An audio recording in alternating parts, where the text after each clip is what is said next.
My name is John Hood. I'm the president of the John William Pope Foundation, and didn't get a chance to see much of the lunch, but I want to thank you all for being here. I'm sure you enjoyed the presentations at lunch, and we're going to get even more substantive during the afternoon as we talk about specific issue areas that are directly or sort of indirectly tied in to questions of foreign policy, the kinds of questions that Senator Helms asked and often answered throughout his many decades of service to our state and to the nation.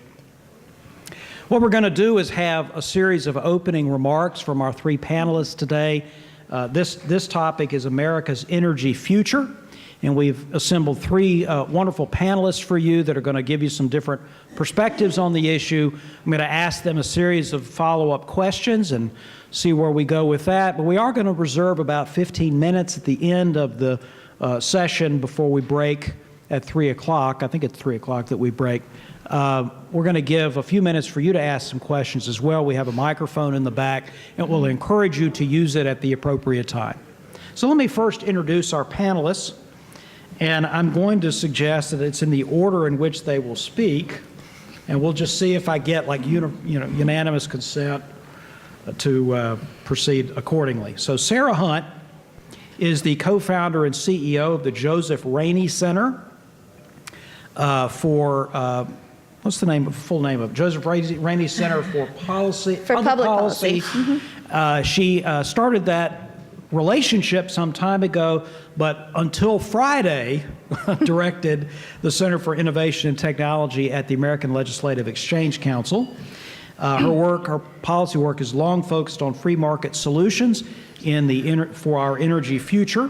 Her diverse professional background includes political law practice, campaigns, nonprofit leadership, and management consulting. She began her career in public policy as a legislative staffer in Oregon and in New Mexico. She's the co-author of Oregon's ballot measure 73, which was passed by a statewide referendum in 2010. She's a member of the Federalist Society, the American Bar Association section on environment and energy, Emerging Leaders in Environmental and Energy Policy, which is a joint project of the Atlantic Council and the Ecologic Institute. Her commentary on energy policy is sought after often by industry trade publications and media outlets. She received her undergraduate degree from the University of New Mexico and is a graduate of the Willamette University College of Law with a law degree and a certificate in environmental and energy law, and the Georgetown University Law Center, where she got her LLM in international environment law. Our next speaker will be Joseph Mikett, Director of Climate Policy at the Niskanen Center, named after an old friend of mine, the late Bill Niskanen. He's an expert in climate science, climate policy, and risk and uncertainty analysis for decision making. He is frequently cited by prominent media outlets. His writing has been featured in scientific journals, public media, and the environmental trade press. He's been invited to testify before Congress on a number of issues related to climate and scientific research. Before coming to the Niskanen Center, he worked on climate change policy in Congress as a Congressional Science Fellow, supported by the American Association for the Advancement of Science. He holds a PhD from Princeton in atmospheric and oceanic sciences, a master's degree in applied math from the Delft Institute of Technology, and a bachelor's degree from Harvey Mudd College. And our last speaker for this panel will be Heather Ream. She's the Managing Director of Citizens for Responsible Energy Solutions. She spent more than 2 decades in strategic communications, public affairs, and advocacy, having served on executive teams in the corporate and the nonprofit sectors. Heather has held a number of senior nonprofit positions, including Vice President of Communications and Marketing for a national advocacy group, Chief Communications Officer for a very large private foundation, and Associate Director at a National Trade Association. She also worked at a public affairs firm where she advised Fortune 500 clients. And earlier in her career, she worked on Capitol Hill for Senator Bob Smith of New Hampshire and Congressman Gerald Weller of Illinois. She's on the board of directors of the American Conservation Coalition. She is the member of the Mount Vernon Republican Women, the Virginia Federation of Republican Women, and the National Federation of Republican Women, as well as the Fairfax County Republican Committee. So, ladies and gentlemen, this is our panel, and we're going to begin with Sarah delivering some opening remarks. Right? Yes. If you say so. Hello. Thank you for being here. I'm so delighted to be back in North Carolina. I really enjoy coming to visit. I have a number of great friends here, including Mark Fleming, one of my favorite people, trying to hide from me in the back. I'm very honored to have the ability to frame this afternoon's conversation around what is the energy future? What can it be? What should it be? What do we need and expect from our energy sector? The thing about energy is we all need it and use it every single day. We all need to find a way to afford it. And we all also want it increasingly cleaner. We want clean air. We want clean water. We want our resources to be used in an efficient way that, honors our responsibility to steward creation. So we go through our energy policy balancing those very basic needs and desires. We want to breathe clean air. We want to have affordable energy. And also, at the Jesse Helms Center, we can talk about how we layer some of the geopolitical and foreign policy concerns that come with how we move energy and where it comes from. For example, the Lord's blessing of abundant natural gas through innovation and hydraulic fracturing has really changed not just natural gas production and the energy mix in the electricity sector, but we use fracking for enhanced oil recovery. This is one of the big reasons why we are becoming an oil exporter instead of being completely reliant on foreign oil for our needs in transportation. And that matters because it changes how we can posture. It changes how we can promote American interests abroad. You all know that. But getting back to, hey, how do we get to the energy future we want? That future with affordable and clean energy, what does it look like? Well, it looks like a policy framework that honors our values of free markets and limited government. It's about removing regulatory barriers to market entry for new and emerging technologies. Some of our lunch speakers really, much more eloquently than I would ever state, described the challenges that innovators face when they come up against a regulatory process that takes years and years and years to approve and permit a new technology when their new technology is irrelevant within 6 or 7 months because something else better has been invented. So we need a limited government, more adaptable regulatory process. I actually have a friend, Jim Connaughton, who has an entire practice that's about helping innovators, particularly in the energy and tech space, make as much money as they can before they get regulated out of existence. So, yeah, you can look it up. It's called Nautilus Consulting, and that's really what they do. And we laugh because it's humorous, and it sounds like, a conservative campaign ad, but the reality is it's what our businesses and our innovators face every single day. And then you have this sort of market capture system. I'm from New Mexico, the birthplace of the atomic era.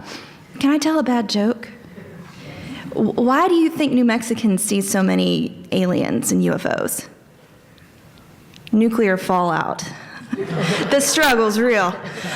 My 2 little brothers are nuclear engineers at Sandia National Labs. And in that particular sector, although my boys and they are much younger. I'm the oldest of 9 children. I forget, there's a lot of them. I can't count. I was homeschooled. My maths are hard. I did not go to Harvey Mudd, and I do not have a master's degree in applied mathematics, suffice it to say. So I'm glad Joe's here to back me up on the hard things. But, as I like to say, my baby brother, who is 17 years younger than me, I like to say he's majoring in weapons of mass destruction. But where I have a specialty, which is the policy side of nuclear energy, Atoms for Peace, you have the example of advanced nuclear technologies, which are the innovators and the disruptors, things like molten salt reactors or small modular reactors, things that are not the gigantic light water reactors that we all see when we drive down the highway or think of historically as nuclear energy. Well, wouldn't you know it, the advanced industry, they want a different kind of regulatory burden and process than the light water industry. And the light water industry at times holds on to the existing regulations and resists streamlining because it helps keep out the competition over here from the new guys, from the new disruptors. So we have to deal with those political dynamics, and the best way to get to new innovation in any sector, including energy, is to work to create a limited government, adaptable regulatory state that really gets out of the way, does the minimum to keep a fair and marketplace, and of course, maybe safety concerns when we're dealing with things like nuclear reactors, and allows people to compete and to innovate. And we've seen that to, great effect. Hydraulic fracturing. Again, you had a DOE program that worked with folks like George Mitchell and experimented, and they were able, over time, to bring hydraulic fracturing technologies to the market. But I'll tell you what, DOE started funding that fracking research in the 80s. Why did it take from the 80s to literally a new century, 25 years later, for that fracking revolution to take off? Can you imagine? I was alive in the 80s, like barely. But can you imagine some of in the late 70s and the early 80s, the gas shortages? Imagine how much different that would have been if we would have had a regulatory system and a marketplace that said, hey, get hydraulic fracturing technology to market as fast as possible. The regulatory state does slow down bringing new technologies to market. And that's one way that our values, through limited government, can help create the energy future. Another way of looking at it is we have to not allow folks from the other side of the political spectrum to co-opt these issues. I was having a conversation with Heather, actually, in the car over from the airport, about how someone was at an event was talking about democratic forms of energy and Republican forms of energy, and I'm like, no, energy is energy. We cannot politicize something so vital. We need to be about all of the above energy and all of the above jobs. If a wind farm makes economic sense in your particular state, you should be able to build one. If working on clean coal technology makes sense for your business and your industry and your state, you should be able to do that too. And we don't need to have a big government in DC telling the states and businesses what to do in terms of how they govern that energy mix. Are there national security interests that the federal government does need to get involved in and work with the states on in terms of energy supply, reserves, and resilience? Yes, that can happen. But for the most part, our national security interests in energy are met by having a diverse supply, which means everything: coal, natural gas, nuclear, wind, solar, toddlers. That was a joke. Laugh. Thank you. Please laugh. I'm quoting Jeb Bush, a great American.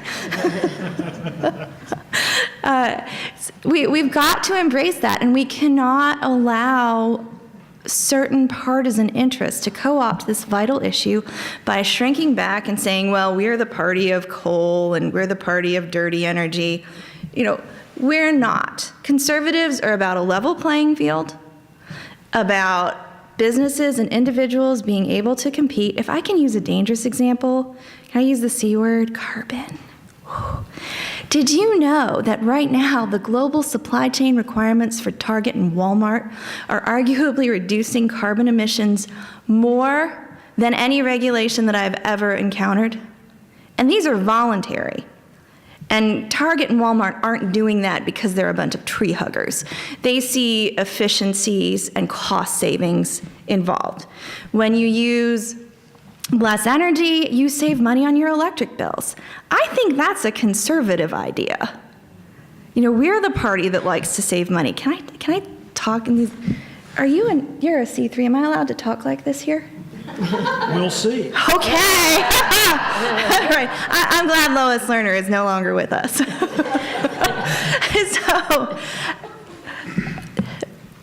And I just lost my train of thought. Thank you all for your patience. But we've got to, these are not, saving money. What's not to love about saving money? That's what my mother in New Mexico, who homeschooled her 9 children, who is absolutely an adorable deplorable, loves President Trump. That's what she says about her rooftop solar system. What's not to love about saving money? And I think, that's what these big companies are often seeing when they are looking at moving at their voluntary global supply chain requirements. When we have problems, when there are opportunities to save money, when consumers increasingly demand, more environmentally friendly products, the private sector is going to respond to that. That is a free market limited government case. Regardless of what you might think about the carbon issue or energy sources, that is our American companies responding to their bottom line and to the interests of consumers.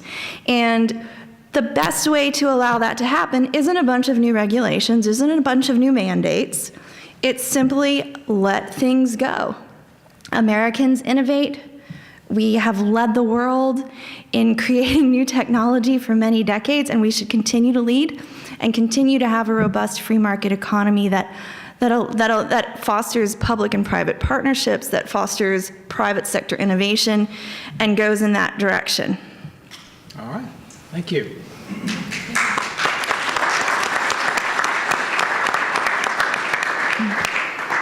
Joseph Mikett. Good afternoon. Thank you for having us. This is going to be an interesting discussion. I think lunch really, and Sarah just now offered a vision of the future of energy that I want to echo, and then add what I think is a significant caveat. And that is that as the United States continues to grow, as other countries continue to grow, I think the future of energy looks larger in that we're going to need more of it. It looks more diverse in that we're getting power and energy from more places and using it in increasingly different and disparate ways. And it's going to get, I think, very exciting as we watch new technologies developed by smart engineers from the United States and other countries come into the marketplace. The caveat, however, and this relates, kind of to international and global issues, is we still need to think about what we want out of our energy, right? When we looked at our speaker prep program and asked us to look at a few issues, because what we value in a marketplace becomes really important, right? Reliability is really important for energy. The one thing you want to happen when you turn on a light switch is that the lights come on, right? And we'll pay more for it.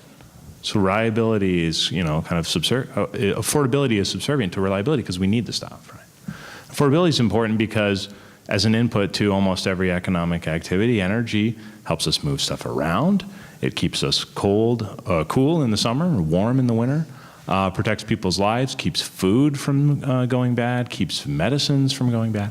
It's a vital part of our daily activities, and we use a lot of it going about normal human things. And we want it to be clean. And we've been very successful thus far at making energy clean. If you look at old pictures of the United States in the 1970s, the air quality was remarkably different than it is today. And people forget, actually. I'm, relatively young, and I was fortunate enough to grow up in an environment of clean air that a lot of people who, my parents' age, didn't get. And there is an outstanding issue of cleanliness that I work on a lot, and that's CO2 emissions. It's invisible, unlike a lot of other pollution. And the problems that it's caused are different in nature than the ones we're used to dealing with. So as we think about what we want out of our energy future, we have to address and think clearly about what we're going to do about the carbon dioxide emissions that get emitted when we're going about our normal daily lives, going to work, eating hamburgers, and building a brighter future for our kids. And at the Niskanen Center, one of the things we focus on is trying to identify and figure out how, we primarily work in Washington, D.C., so we work at the federal level for the most part, but how we can engage markets and the private sector in going about this project of figuring out how we create value, how we value CO2 emissions as people go about their businesses without overly burdening them or without using the kind of heavy hand of government regulation. And the reason that we do that and why I, a former practicing scientist, work at the Niskanen Center is we think there is a real issue involved with carbon dioxide emissions. I won't go too deeply into it, but I think it's important to remember that climate change, all the evidence tells us, is largely caused by the human emissions of greenhouse gases, and carbon dioxide is the largest of those. And we have every reason to believe that if we can reduce those emissions in a fair and good way, then the risks for our kids and our grandkids of living in a hotter, more dangerous, biologically diminished world will be smaller. And I think that's a good thing, and it has major implications for international relations, right?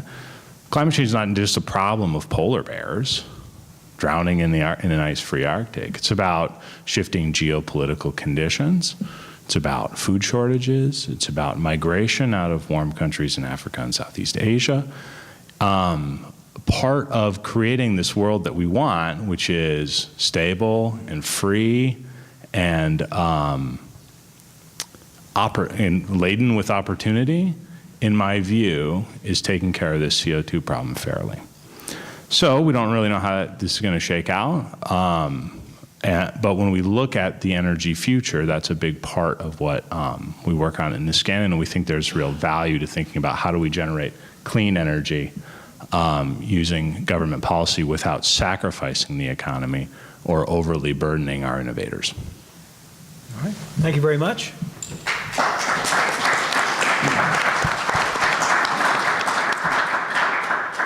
Hi. Heather.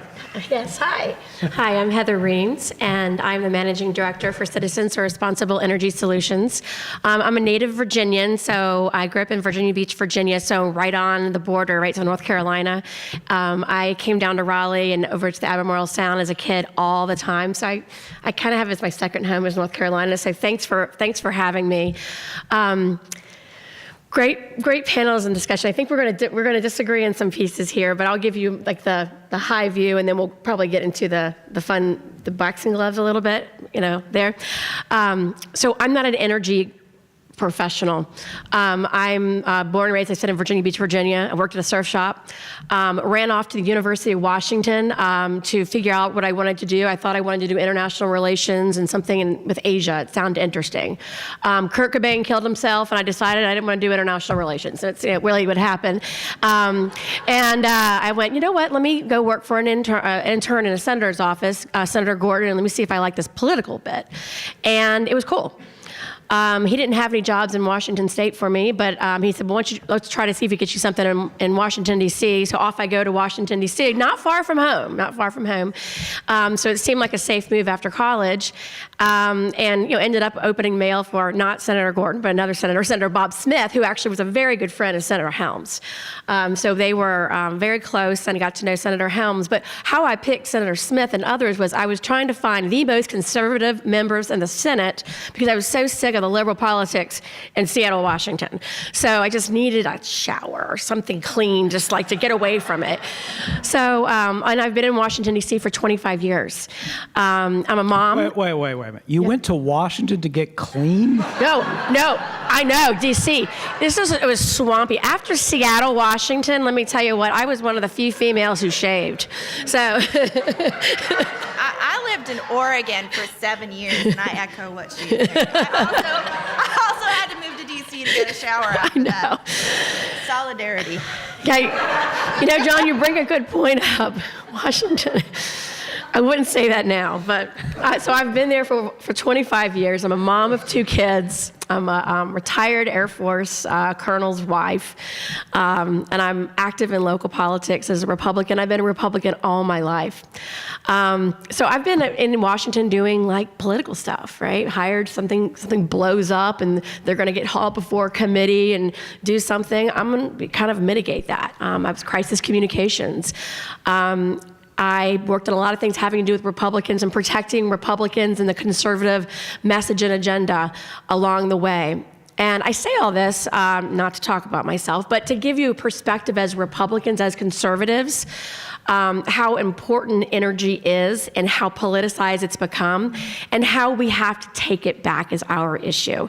Now, Sarah did say we were talking about conservative energy and liberal energy. If it's green, it's liberal, and if it's from the ground, it's conservative, and that's the BS I was talking about when I said, can I say BS? That is the BS I was talking. I might say it again though. I've been doing this, the Citizens for Responsible Energy Solutions is an organization that engages Republicans on clean energy issues. We believe that we have ceded the issue of clean energy to Democrats and do not have good talking points about how we're talking about energy. We talk about the free market and letting it take care of it. When you're in a place like Northern Virginia that is taking over Virginia and making it blue, people are caring about what's going on in their environment.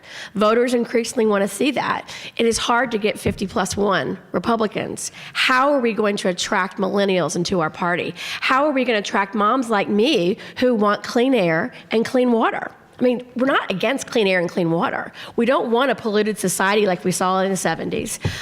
Or had Mad Men, you used to throw out I saw someone at the show, they threw out their garbage bag outside the window. I remember throwing my Hardee's bag out the window in 1975.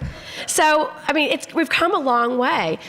Conservation is a conservative issue. We are Teddy Roosevelt, we look at Nixon and what he did, what Reagan has done, and creating the EPA, but somehow, like all bad things in Washington, they get over-regulated, overburdened, and for some reason, I think we've distanced ourselves. I think for me, as a Republican, I saw it more with Michael Moore and Al Gore, and taking over this climate change issue and making it like everything we do has to be because of climate change.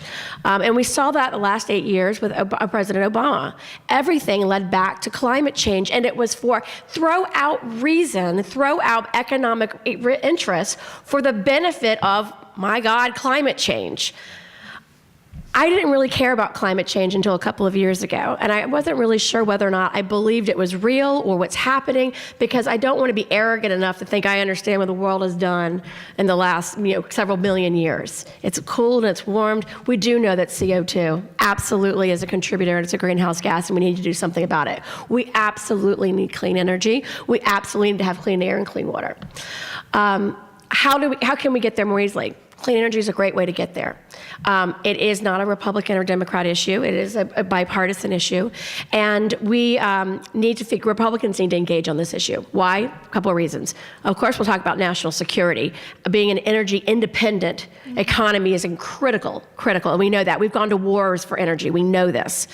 And that's internationally and domestically, and knowing we can have low-cost energy. The Walmart Target point is an excellent one, because they're also going against Amazon and new businesses who have different brick and mortar style models that don't have that. So they need to be competitive in different ways. So investing, these guys aren't doing it because they're tree huggers. They're doing it because there's a good market for it, and it makes money and it makes jobs. And the innovation, loved hearing about that from all three speakers today, because we are America. We build things, we make things, we dominate things. And if we're going to give this up, we're nuts, because we're the ones who can create more energy, more homegrown energy with wonderful innovation, with the disruption that's going on, than anybody. So if we're going to make this interesting, we also have to make it politically viable. That means Republicans need messages about how to engage in these issues. They need to talk about, I do create jobs. I'm not sure about climate change. I know we want clean air, clean water, we want jobs, we want innovation, we want to lead, we want to conserve. What's the downside? How do we as Republicans give this up? My organization brings these messages to policymakers and candidates, the voters, others, and educates people on these issues, and helping Republicans gain this issue, and also giving Republicans cover when they do make that vote. And people are like, why'd they vote for something dealing with climate change? And you're like, because it's big business we're talking about. It's jobs in the economy. It's national security. There are good reasons for this that we need to talk about as conservatives and not give it away. Thank you, Heather.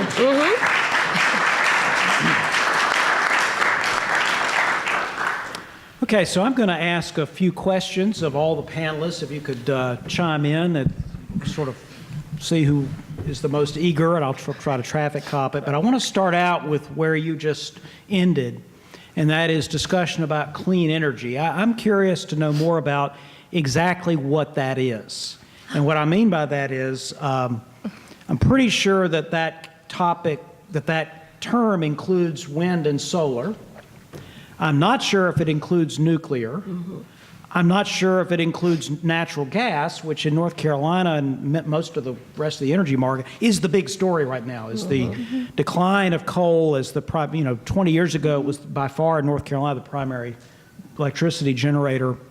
Now it's lower than nuclear and natural gas. Natural gas has soared up. Nuclear's about the same in our state at least. So what exactly does clean energy leave out?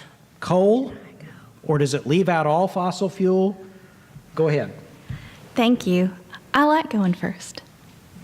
As well you should. What is clean energy? It's a myth. There is no such thing as clean energy. If you think of an energy source a means of energy production that is benign with no environmental impact. This is where Joseph's work on risk management becomes important. Sometimes I like to joke and say, would you love me more if I were dirty? Because I could be. There's a lot of copper in a wind turbine. Do you know what they use in lubricants for wind turbines? Petrochemicals, a whole lot of them. Did you know that silicon melts at about 1435 degrees Fahrenheit, just under steel? I'm sure that Dr. Mikett can confirm this. That's hot. And it takes a lot of cheap Chinese coal to make an economic crystalline silicon photovoltaic cell panel. In fact, the last time I looked, about 6 months ago, it was still running about 2 years before a solar panel placed in operation was carbon neutral. So, that said, I also very much value the zero margin aspect of wind and solar. Guess what you don't pay for once you have a solar panel or a wind farm? You don't pay for a commodity. You are not exposed to a fluctuating cost of coal, natural gas, or even uranium in your energy production. That's what makes it renewable. And that's what makes it different. So I like to frame things in terms of combustion versus zero margin, because it's not really clean, and frankly, we've all kind of had in our heads beat up so long by Al Gore and friends that clean and renewable, those are liberal words. They shouldn't be, but sometimes it's more comfortable to say, can we all just be honest? It's about some silly preference.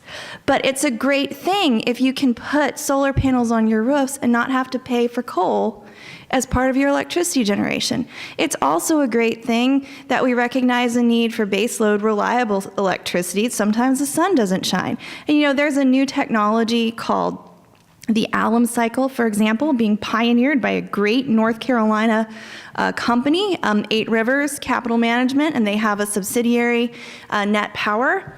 And this is a turbine that burns either coal or natural gas with zero emissions, and they got there by being American innovators. They said, we're not going to look at emissions from this coal-fired plant that we need, or this natural gas plant. We need that kind of baseload electricity for reliability. We're not going to look at them as pollutants. We're going to look at them as opportunities. And they sequester almost 100% of the emissions, including the CO2, from the cycle of moving the turbine. They have all sorts of graphs and charts and math on their website. You can go look later. And they take it and they make their technology partially economic by selling the byproducts and processing them as chemicals for sale. They looked at the pollution as an opportunity.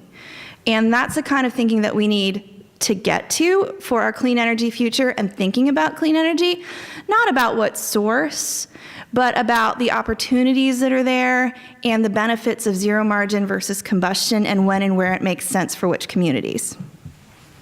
All right, who else wants to chime in? Not a lot to add, but I think the cleanliness is in some degree in the eye of the beholder. It's also like things are clean relative to each other, right? So coal plants tend to emit a lot of stuff when you burn them, sulfur, nitrogen, other pollutants. Gas doesn't. So, and then there are technologies that emit very little after they're in place, right? Solar, wind, et cetera. Nuclear, as long as it all stays in the can, is very clean. So I think it's really a question of relative cleanliness more than like some bar of there is or there is not a clean source of energy. We haven't found that one yet. And I'll agree, and I say clean energy as well, and I think I come at it from that political standpoint because I get asked this all the time when I go into offices, what is clean energy? And it isn't all the above. We're getting cleaner in everything we do, even carbon capture and taking coal. And that's the idea, is just to reduce the emissions we're putting off into the air and let them compete. Whatever's the cheapest, when they're competing for power on the grid, let them compete. And solar and wind are coming down. We need to remove those subsidies, what they have, and let them compete. Same with carbon capture. If they can make the money and sell that way, they should do that too. One of the political controversies related to energy in North Carolina right now has to do with the Atlantic Coast Pipeline, which will come. Of course, we already have pipelines for natural gas in parts of the state, but this will go into areas that don't currently have easy access to natural gas. And there has been a tremendous fight within the Democratic Party in our state, not so much among Republicans, but certainly there is a strong argument from the part of the Democratic coalition. Basically, we shouldn't do this pipeline because it will ensure that natural gas stays a part of our mix for a long while, because pipelines last a long time. And in other words, it is an impediment to the more rapid adoption of more renewable energy as a big part of our market. I don't know if this is the kind of debate, I assume it's the kind of debate that goes on in other parts of the country regarding natural gas, some viewing it as obviously less emitting, less polluting than coal, and others viewing it as, yeah, but it's still fossil fuel and it's relatively cheap right now, which means that it's squeezing out the stuff we really want. So how do y'all come down on natural gas? Is it a bridge to a future that is going to be fossil fuel free fairly soon? Is it more than a bridge? Is it going to be a long-term part of our energy mix? And does that have any implications for policymakers? I have thoughts, but I have thoughts if you want me to weigh in a couple things. It is popular and it's bringing down costs and it's pushing innovation to lower other costs of other kinds of fuel. Don't see any problem there. I also see this is where you start to see that partisan divide between the Republican energy and the liberal energy or the Democrat energy. You know, natural gas is a fossil fuel, ergo it's bad for us and we shouldn't have it, which is just false. Pipelines are the most efficient way to carry that gas, and we see the same scenario happening in New England that has incredibly high energy prices. And there was a fairly damning article in the Boston Globe a little over a month ago talking about the LNG that's being imported in from Russia into the harbor, into Boston, to fuel what's going on in that state. A conservative governor, but that's it.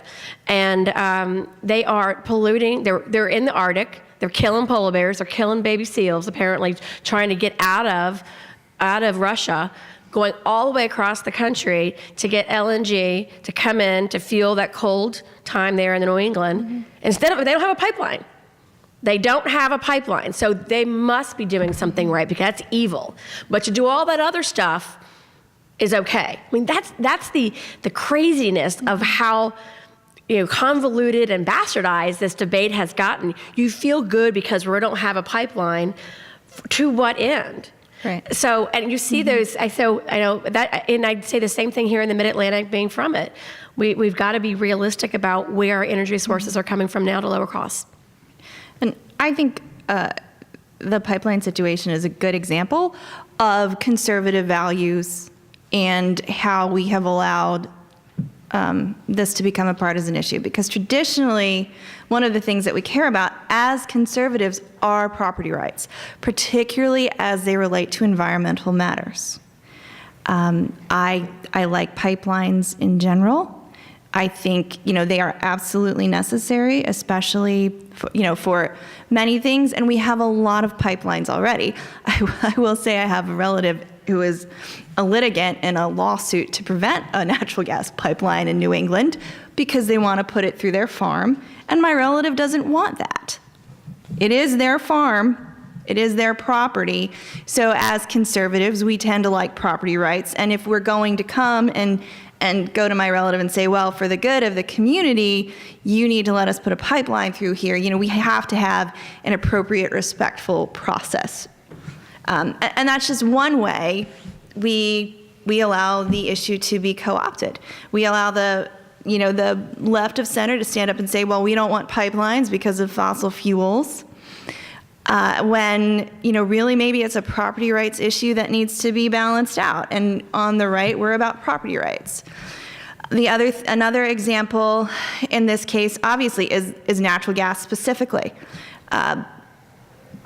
The left hates it because it's a fossil fuel, contributes to climate change. Well, if you really care about carbon, natural gas burns at roughly 50% the carbon intensity of coal. So beautiful, clean, abundant American natural gas is much better for the environment than more coal if climate really is your main concern. There are all kinds of other things that we could talk about. Is it a perfect solution?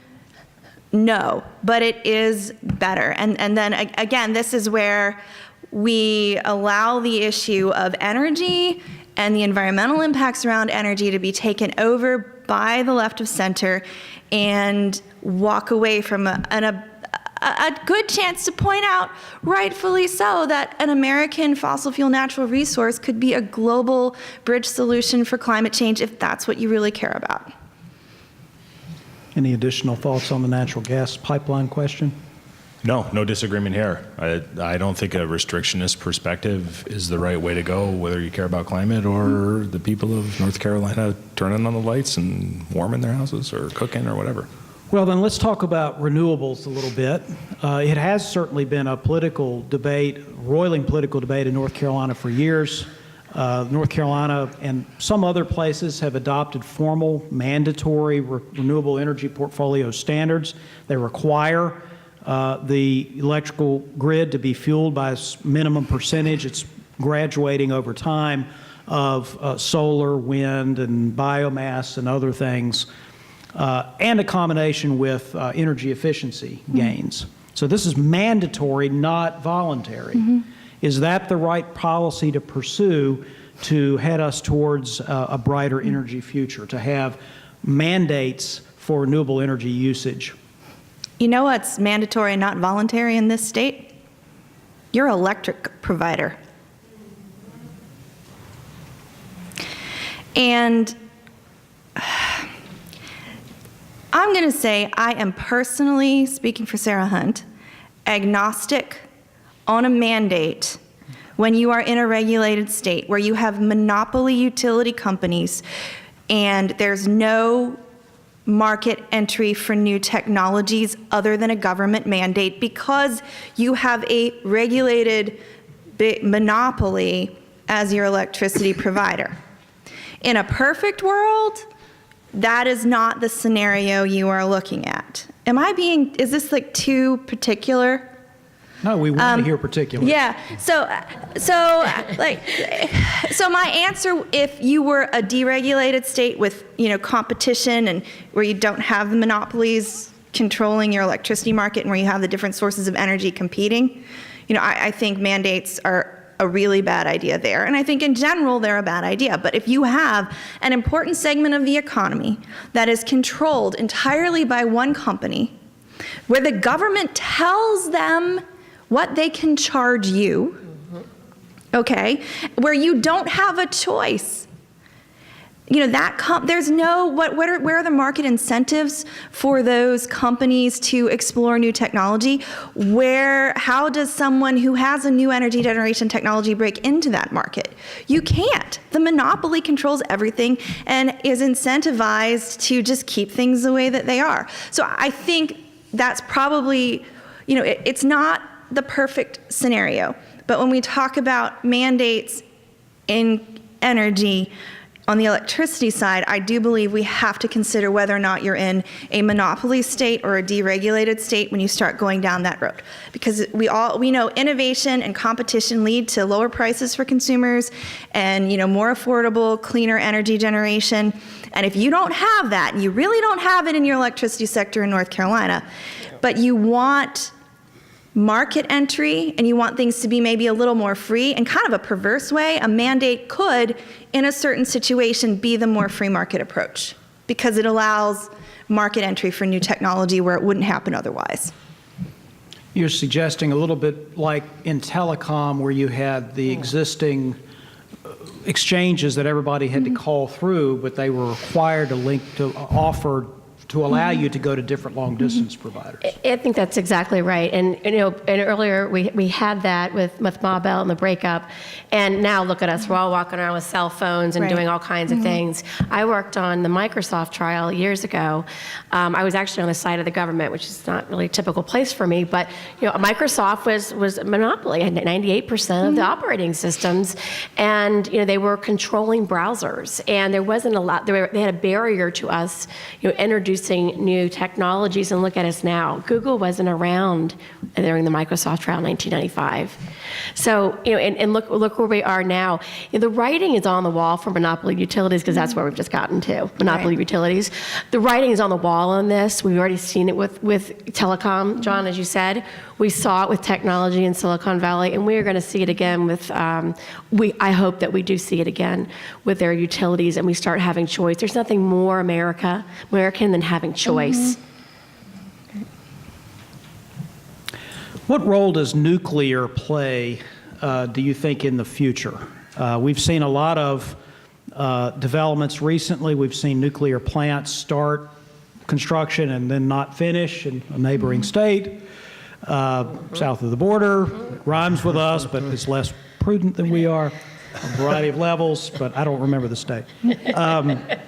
But we've seen a lot of developments, and we've also seen, as natural gases decline, the argument that nuclear power really isn't cost competitive. But is that really something that we should expect in the future? Will there be developments in nuclear, do you expect, that will make nuclear in the long run a significant source of our energy mix? Well, it presently is a significant source of A bigger one, I mean. I think that the future is a little bit up in the air for nuclear. We don't really know. It's very expensive to build a nuclear plant the way that we build them now. Nobody really wants them in their backyard, so it's a big legal fight if you try to go do it. And the problem is anybody who wants to go about building one has a tough time borrowing the money to do so, because it's not clear how long it's going to take, when it's going to be in operation, or who's going to loan you the money to do it. There are scenarios where you start looking at the positive aspects of nuclear power. The fact that it's carbon-free, that it basically runs all the time, that there are, if you started building those into your regulatory policies or into your pricing policies, that could make a big difference, right? So we were just talking about the renewable portfolio standard, which said they wanted 21%. Is that correct? No, 12.5% in 2021. If nuclear power counted under the renewable portfolio standard, you can increase the number 30% in the state tomorrow. That is correct. Yep. I don't think hydro counts either. No? There you go.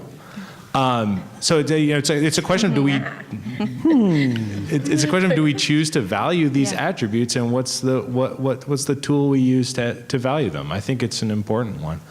And then on the other side, there's the possibility that we create a new generation of nuclear technologies, smaller, more modular reactors based on different designs that we think are going to be safer or less expensive or less just capital intensive, less huge. It's very possible that there's a future for those too. But again, it matters what we want out of them and how we set the rules of the game so that they can enter. Sure, go ahead and ask a question. Get up next to the microphone there. Okay. I'm from Shanghai, China. Right now, Senator Richburg and others mentioned that a lot of war is for China.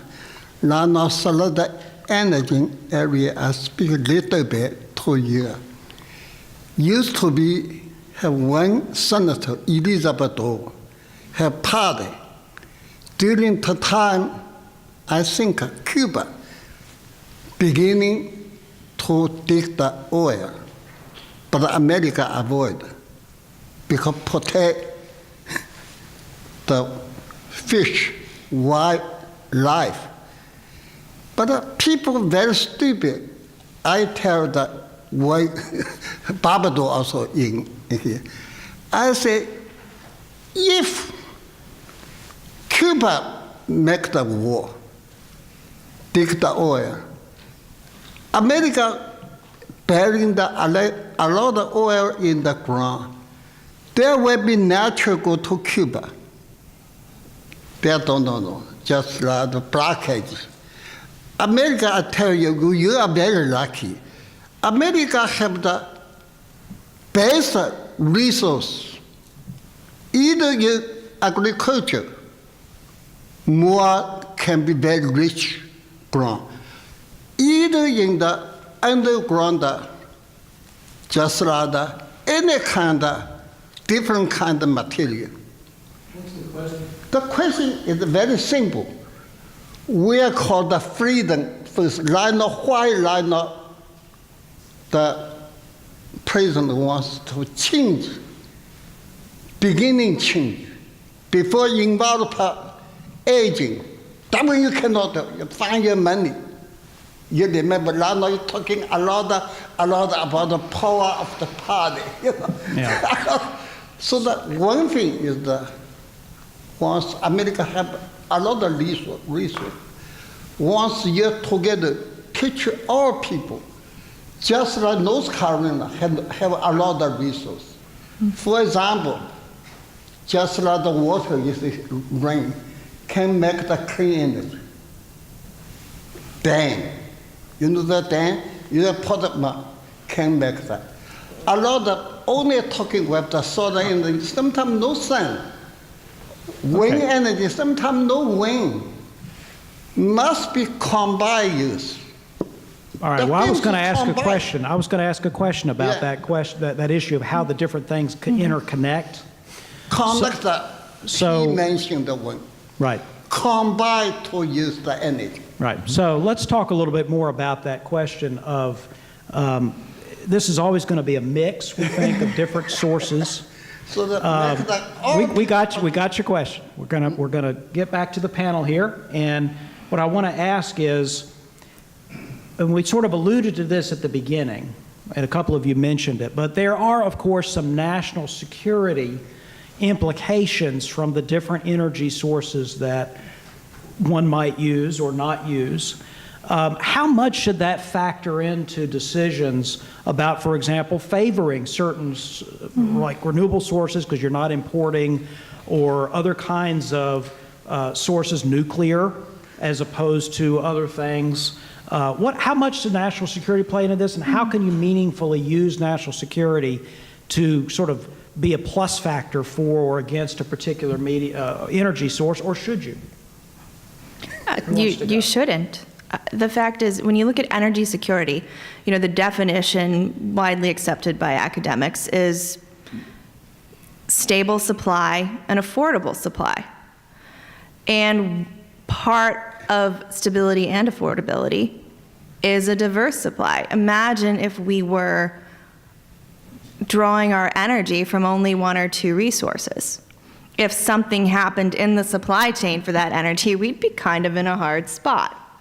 So having supply diversity, having 4, 5, 6 different kinds of energy generation in our grid is extremely important. I wouldn't say that it's a plus or minus, for any particular resource. It's just important to have a diverse supply. Okay. Any other notions about that? By the way, the rest of you like to get a question? We've got you. We've got you, so let's get to somebody else. I only tell the one story for you. I is the grandfather of the methane gas. You know the methane gas in China. During the China make the artifice called the 3 big jumper. He said 1 acre, Chinese 1 acre equal American acre 1 in 15, small, very small, can produce the rice 10,000 pounds, some 100,000 pounds. All is a lie. I is a lie. I in the concentration camps. All right, we've got to Because get to our let me next. finish one question, okay? I'm afraid we can't do that because we don't want to have you monopolize the mic. So that We've got other No people monopolies. waiting, so let's proceed to the next person. Thank you. Hi. To your point about energy mix, that's important. The company that I work for has certain political views that might be more in line with yours, but we're actually fairly thoughtful investors, and we have gas-fired generation, wind and solar, some hydro, some biomass, and each of these has different heat rates and financeability, putting aside things like required renewable standards. Frankly, PJM is a fairly attractive territory because it's got a good auction rate for sale of electricity. So that's worked well for us. And so do you have any thoughts about, and financeability is what brings the utility, investor-owned utilities, co-ops, as well as equity investors into the equation. What are you hearing about battery storage and financeability of that technology? I'm not a battery storage expert, but I can tell you in working, there's a tremendous amount of interest at the Department of Energy and among diverse members of Congress to actually, this is kind of the holy grail place to be. And it's not just energy storage or battery storage, what kind of battery, the lithium ion, but to diversify where those parts come from. If you're only getting silicon or you're only getting lithium, you are also dependent on a certain kind of from the Congo or from China or from wherever. So we need to diversify that as well to really have that independence. There's a lot of waste that happens on the grid, unfortunately, and storage is a way to be more efficient with that. I think that based on the conversations that I've been in, and I just came from the American Wind Energy Association meeting in wind power in Chicago, where energy storage was fabulously talked about, and the innovation just blows your mind of what can be there. And I'm hoping, and I got the impression that there was significant investment there. And I think there needs to be a lot more storytelling out there about the benefits of these kinds of technologies.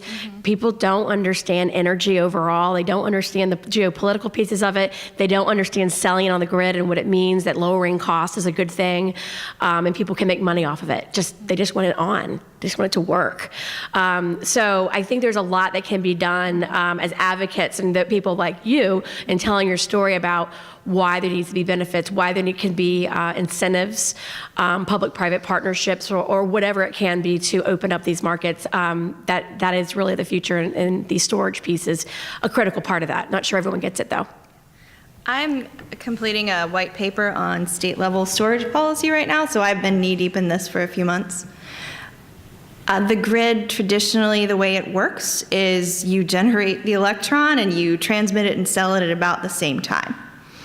And that's how things have been. Storage disrupts that. Batteries, until only a few years ago, were very, very expensive and very large, but the sizes and the costs of batteries are going down. Lazard, I think maybe 2 years running, maybe just 1 year, has started doing a levelized cost of storage report along with their levelized cost of electricity report. And batteries are becoming increasingly affordable. They're still expensive, especially to build at the kind of utility scale that you might need to truly disrupt the system. One thing that I have noticed looking at state policymaking is many utility commissions have either taken a look at or been or in, for example, California, they've been mandated by their states to have a certain amount of storage on the grid, or they're telling, or where there's not a statute, sometimes these utility commissions are directing their utilities to include storage components in their integrated resource planning. The vast majority of storage in this country is still pumped hydro, which is where essentially you have water way up a hill and then you let it out like a dam when you have hydropower. but the batteries are getting cheaper. You can watch the Lazard report. The Bloomberg New Energy Finance report looks at storage costs as well. And it's exciting. We'll see where things go. You know, we'll eventually reach a point where storage is going to be an economic resource and a very important part of our utility system. I don't know when that's going to be, but it's something that states are looking at. All right, next question. Go ahead. Heather mentioned that there's no such thing as clean energy.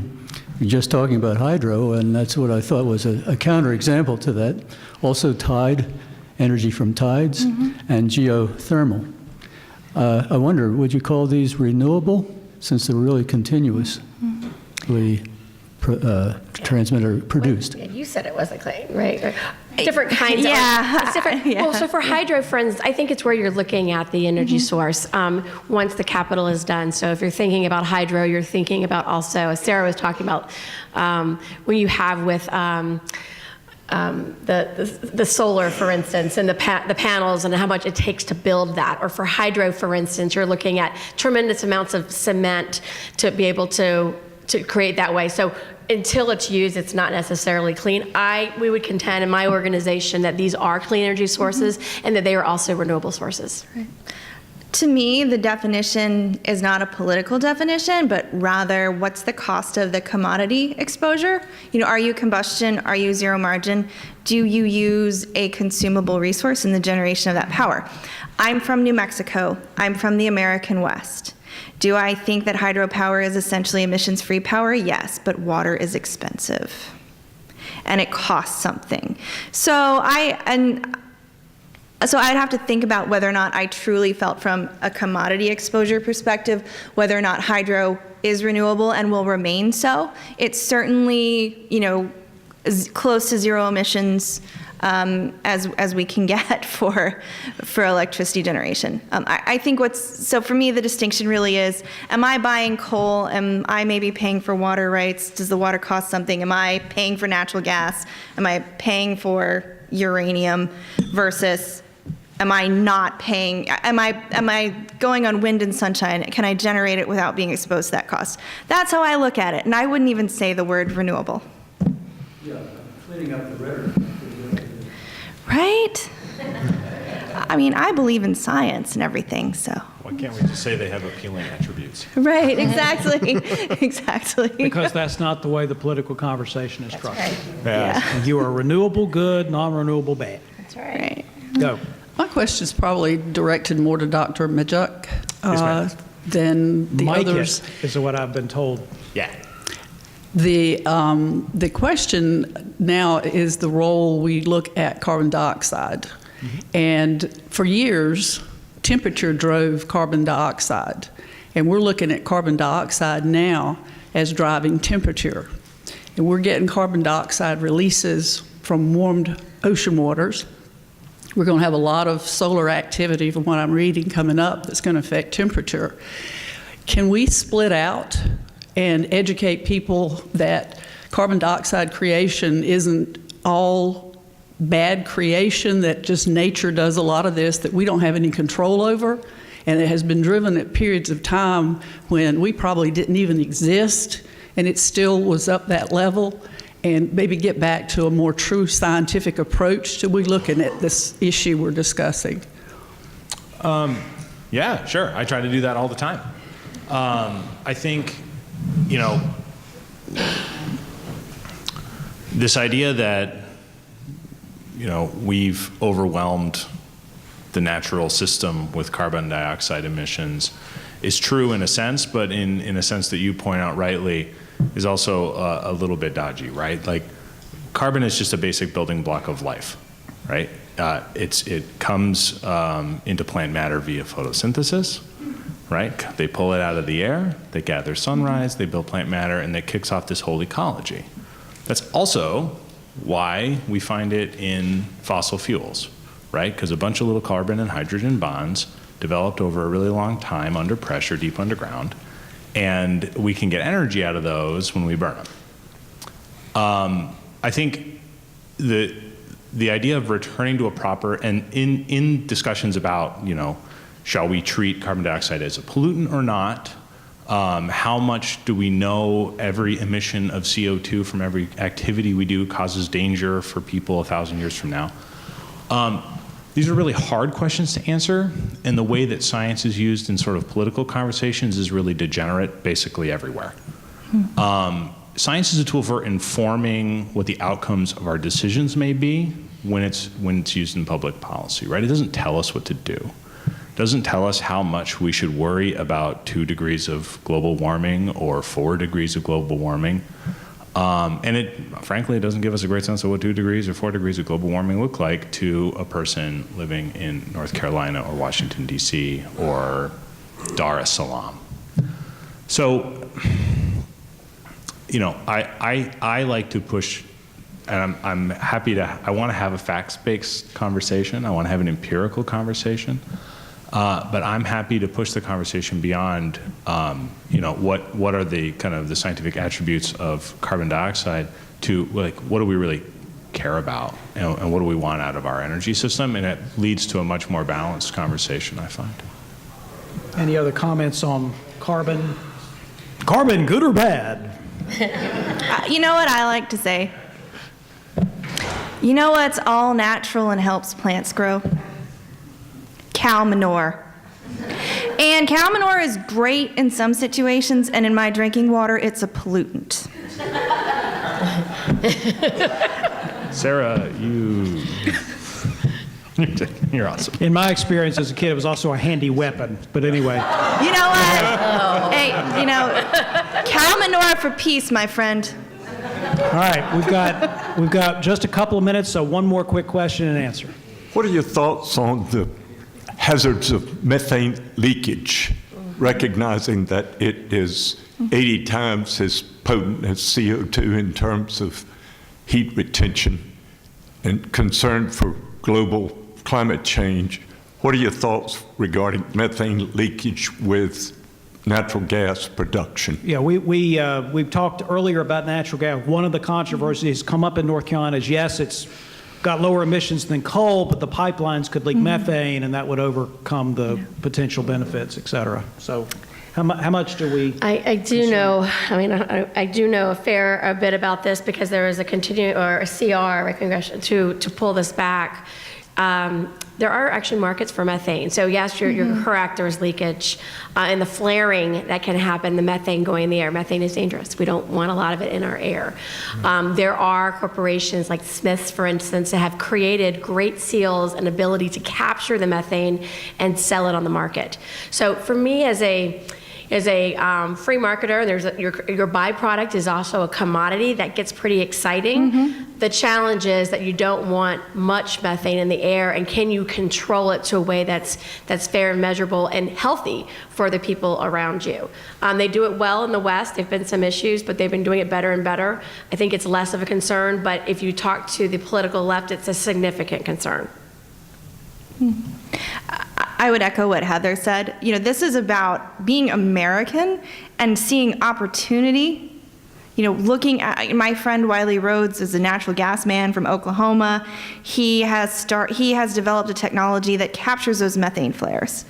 And it's not just environmental. You can, as Heather points out, you can sell that methane. He didn't say, oh, hey, that's a pollutant, and I, natural gas guy, want to be able to pollute as much as possible so I can save money when I'm, you know, producing my natural gas. No, you know, he's close to the land. He loves it. He's also a businessman. He saw an opportunity to create a technology to capture this, quote, pollutant, unquote, and to go and sell it. For its chemical purposes. So I think we just need to have a new way of looking at things. See opportunities to create a business, to create chemicals, instead of being depressed and saying, oh my goodness, what are we going to do about this sad situation? I know, let's ban natural gas pipelines. All right, well, thank you very much for the question. Thank you for your attention. We'll close this panel. We'll take a 15-minute break and reconvene on a different topic. So thank our panelists.